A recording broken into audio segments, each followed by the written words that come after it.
जो बोले सौ नृपै प्रभु वाल्मीक महाराज के जय। साहिब सतगुरु गुरु ज्ञान नाथ महाराज जी के जय।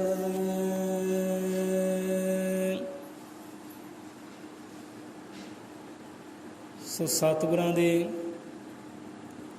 पावन पवित्र हजूरी विच हाज़र नाज़र,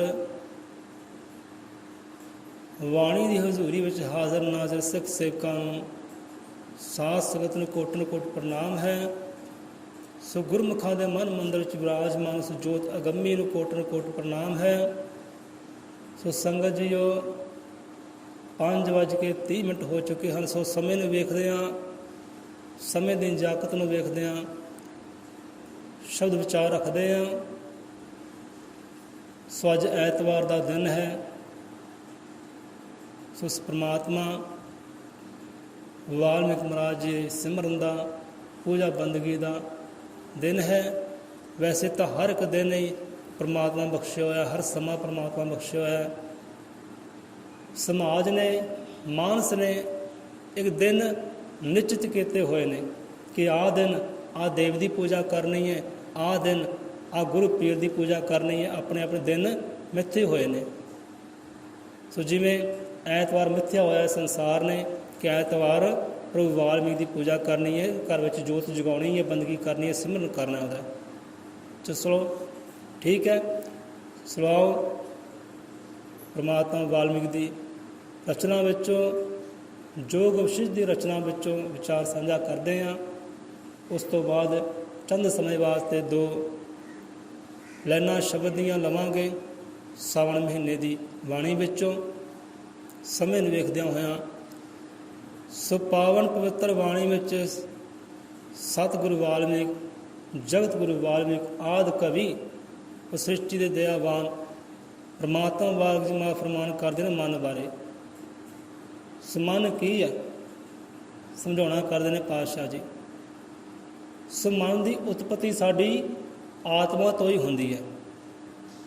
याद रखियो, आप कल पुछ भी सकते आपनों।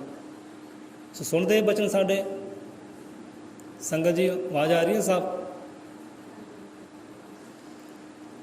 सो सतगुरु मां समझाउणा करते हैं, शब्द मेरे गुरां दे ने, आवाज़ साडी है भावें शब्द गुरां दे ने। सो महाराज समझाउणा करते कि मन की उत्पत्ति, मन का जन्म जिहड़ा आत्मा तो होंदा है। मन जिहड़ा शरीर है, देह है, वो आत्मा का। सो मन की है? मन ही करता है। सतगुरु समझाते मन ही करता है, मन ही संसार है।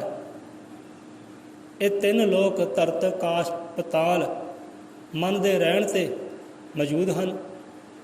जो मन नष्ट हो जाता है, ये 3 लोग धरत आकाश पताल भी नष्ट हो जाते हैं। जो मन नष्ट हो जाता है तो संसार का उदय हो जाता है। मन परमात्मा जोत रूप है। ब्रह्म भी क्या है? सुबाणी में अनेक नाम दिते गए ने मन। ब्रह्म भी क्या है, चित्त भी क्या है, जोत भी क्या है, अनेक नाम दिते ने सतगुरां ने। बुद्धि भी क्या है। सो कामनावां बारे महाराज दसदे ने कि कामना रूपी राक्षस ये मन नूं इवें ढक लैंदी है कि जिवें चन्न नूं बदल ढक लैंदे ने। इदां ही कि सुंदर रंग महलियां दियां सफेदियां नूं, रोशनी नूं ये बदलियां ढक लैंदियां ने। सो इदां कामनावां मन नूं ढक लैंदियां ने, कज लैंदियां ने। पछाण नहीं होण दिंदियां साडियां अपनियां ही कामनावां, अपनी तृष्णा, अपन आशावां। सो इच्छावां तो परे हो के जे पछाणी अपने आप में फिर सोझी आउंदी है कि मन की है तो आत्मा की है, वो पार ब्रह्म परमेश्वर की है तो मानस की है, ये बंदा की है। फिर सोझी आउंदी है जो कामना तो परे हो के विचार करिए तो।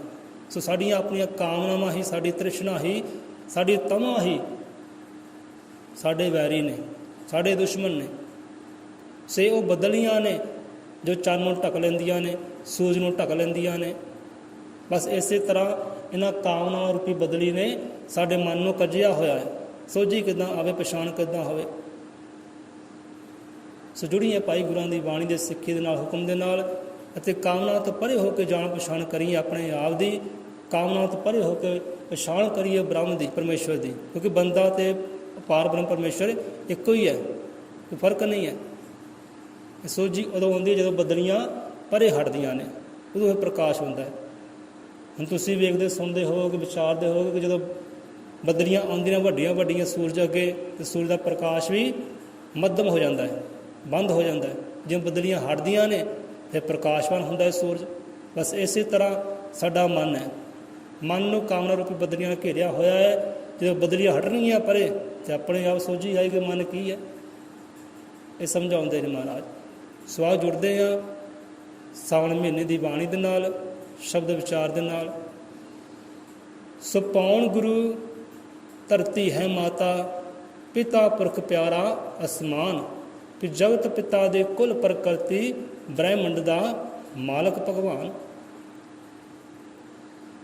ਸੋ ਪਾਉਣ ਤੋਂ ਭਾਵ ਕਿ ਪ੍ਰਾਣ, ਜਿੰਦ ਜਾਨ। ਪਾਉਣ ਦੇ ਨਾਲ ਭਾਈ ਪ੍ਰਾਣ ਹੈ, ਸਾਡੇ ਸਵਾਸ ਹੈ। ਪਾਉਣ ਚੱਲਦੀ ਹੈ, ਸਵਾਸ ਆਉਂਦੇ ਜਾਂਦੇ ਨੇ, ਅਤੇ ਪ੍ਰਾਣ ਹੈ, ਜਾਨ ਹੈ, ਜਿੰਦ ਹੈ, ਜਹਾਨ ਹੈ, ਸਰੀਰ ਹੈ।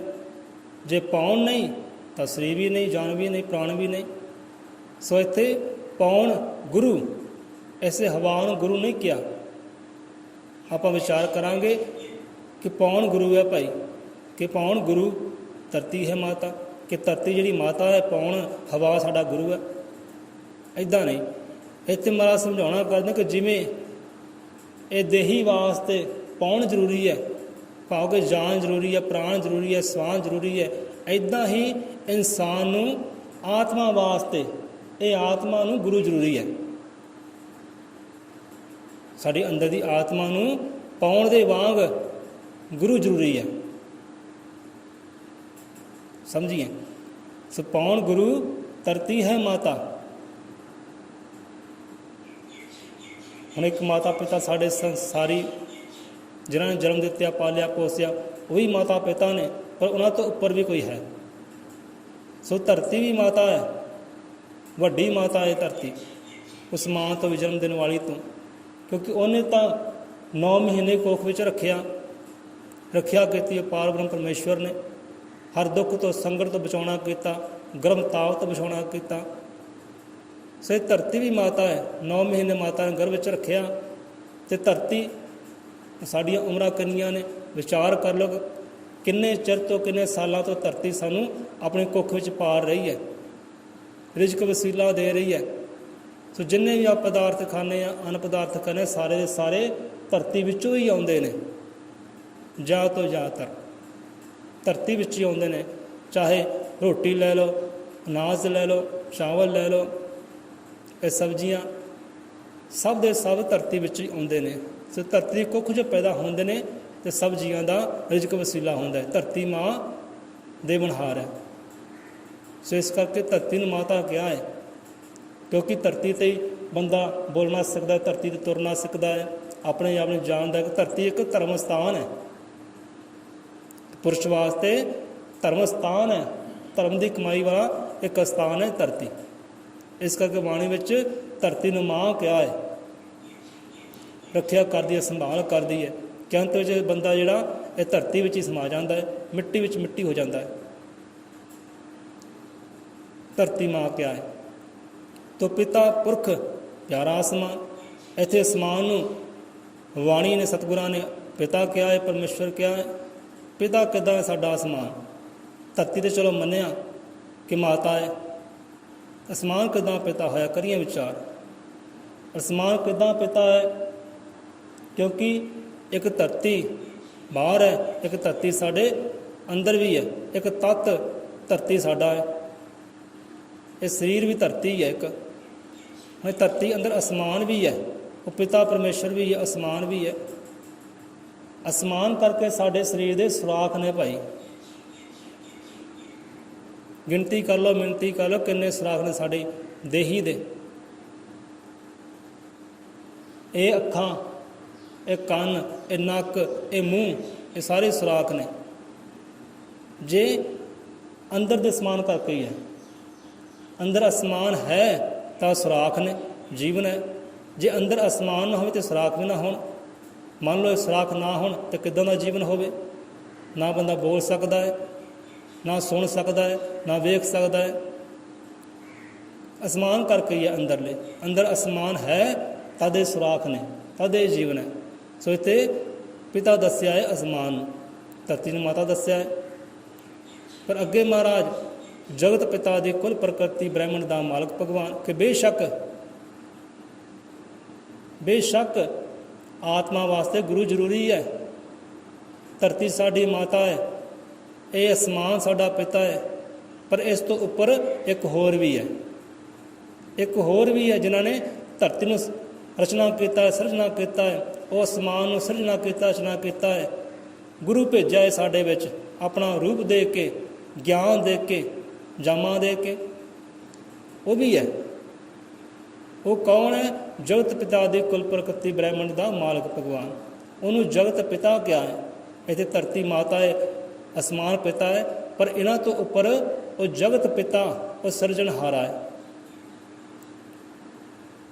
ਇਹ 9,84,00,000 ਇਹ 1,84,00,000 ਜੀਵ ਜਿਹੜੇ ਉਸ ਪਾਪ ਭਵਿਸ਼ ਦੀ ਸੰਤਾਨ ਹੈ, ਉਹਦੇ ਜੀਆ ਜੰਤਰਾਂ ਦਾ ਪਰਿਵਾਰ ਹੈ। ਇਹ ਪ੍ਰਕਿਰਤੀ 'ਚ ਆ ਜਾਂਦੇ ਨੇ।